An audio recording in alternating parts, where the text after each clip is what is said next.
Ladies and gentlemen, good morning. Today is Tuesday, April 14th. This is your first reading assignment on our new topic, the antebellum period. It's due tomorrow, April 15th. I wanted to take a moment to walk you through the posting here on Google Classroom and then actually walk you through the reading. So you see there's a lot of things posted here. I have two videos. They're real short, as you can see, 1 minute, 2 minute. They talk about some of the topics in the reading.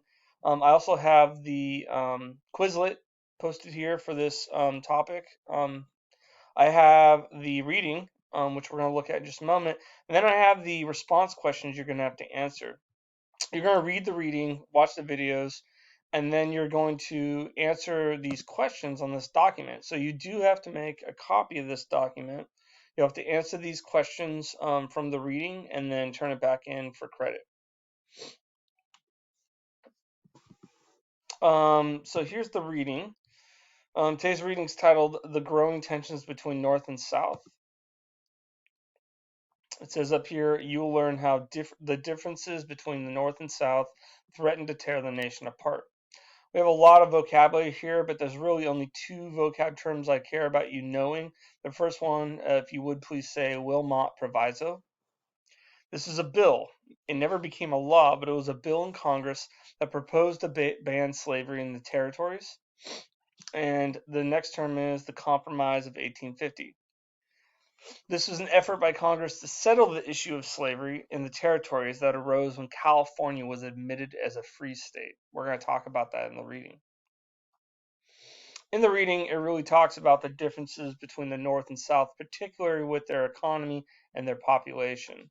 The North, of course, was becoming more and more industrialized.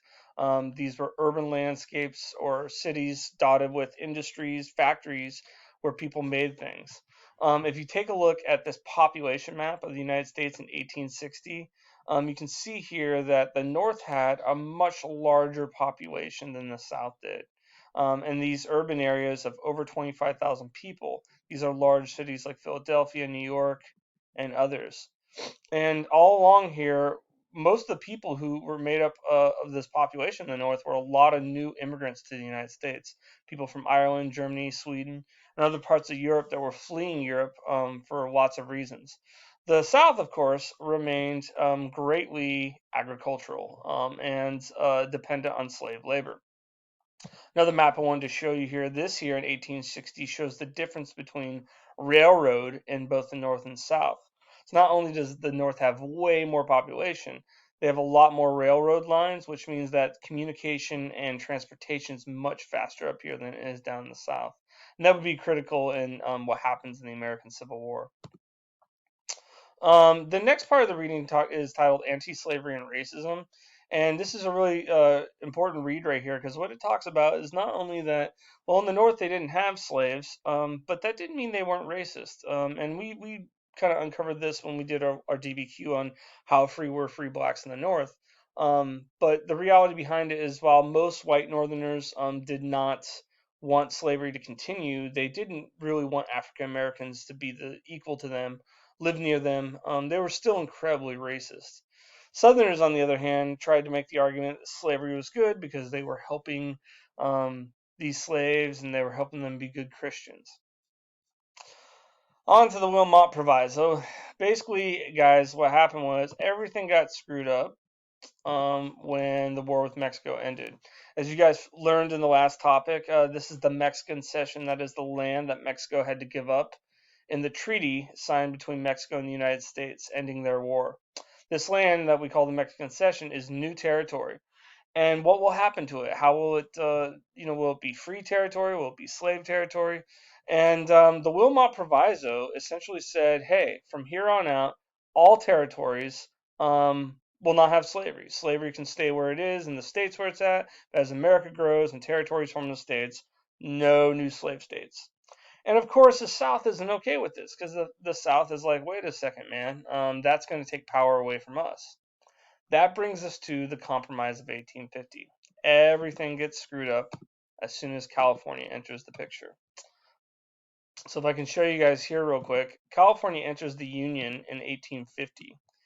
and it enters as a free state. Now, this screws everything up because now there are more free states than slave states.